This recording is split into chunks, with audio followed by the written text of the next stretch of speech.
إن الذي فرض عليك القرآن لرادك إلى معاد قل ربي أعلم من جاء بالهدى ومن هو في ضلال مبين۔ اے پیغمبر، جس اللہ نے تم پر قرآن کے احکام کو فرض کیا ہے وہ تمہیں پہلی جگہ لوٹا دے گا۔ کہہ دو کہ میرا پروردگار اس شخص کو بھی خوب جانتا ہے جو ہدایت لے کر آیا اور اس کو بھی جو کھلی گمراہی میں ہے۔ وما كنت ترجو أن يلقى إليك الكتاب إلا رحمة من ربك فلا تكونن ظهيرا للكافرين۔ اور اے نبی، تمہیں امید نہ تھی کہ تم پر یہ کتاب نازل کی جائے گی مگر تمہارے پروردگار کی مہربانی سے نازل ہوئی، سو تم ہرگز کافروں کے مددگار نہ ہونا۔ ولا يصدنك عن آيات الله بعد إذ أنزلت إليك وادع إلى ربك ولا تكونن من المشركين۔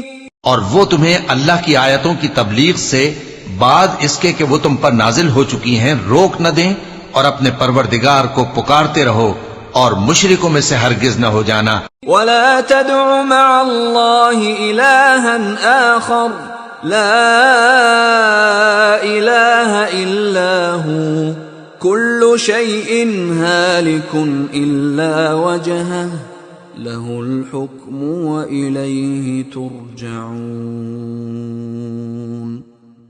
اور اللہ کے ساتھ کسی اور کو معبود سمجھ کر نہ پکارنا، اس کے سوا کوئی معبود نہیں، اس کی ذات پاک کے سوا ہر چیز فنا ہونے والی ہے، اسی کا حکم چلتا ہے اور اسی کی طرف تم لوٹ کر جاؤ گے۔ بسم اللہ الرحمن الرحیم۔ الف لام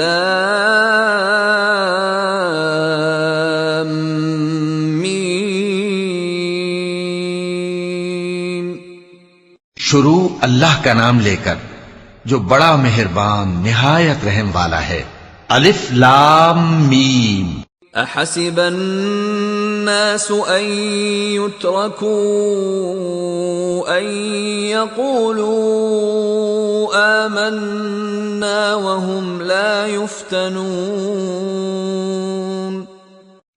کیا لوگ یہ خیال کیے ہوئے ہیں کہ صرف یہ کہنے سے کہ ہم ایمان لے آئے چھوڑ دیے جائیں گے اور ان کی آزمائش نہیں کی جائے گی؟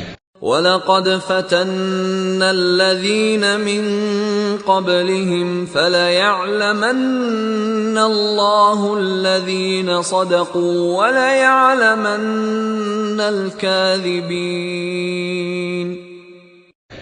اور جو لوگ ان سے پہلے ہو چکے ہیں ہم نے ان کو بھی آزمایا تھا اور ان کو بھی آزمائیں گے، سو اللہ ان کو ضرور معلوم کرے گا جو اپنے ایمان میں سچے ہیں اور ان کو بھی جو جھوٹے ہیں۔ ام حسب الذین یعملون السیئات ان یسبقونا ساء ما یحکمون۔ کیا وہ لوگ جو برے کام کرتے ہیں یہ سمجھے ہوئے ہیں کہ یہ ہمارے قابو سے نکل جائیں گے؟ جو فیصلہ یہ کرتے ہیں برا ہے۔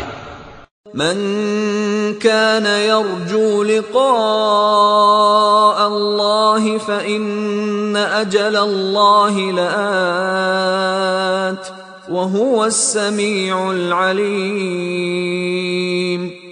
جو شخص اللہ کی ملاقات کی امید رکھتا ہو تو اللہ کا مقرر کیا ہوا وقت ضرور آنے والا ہے اور وہ سننے والا ہے، جاننے والا ہے۔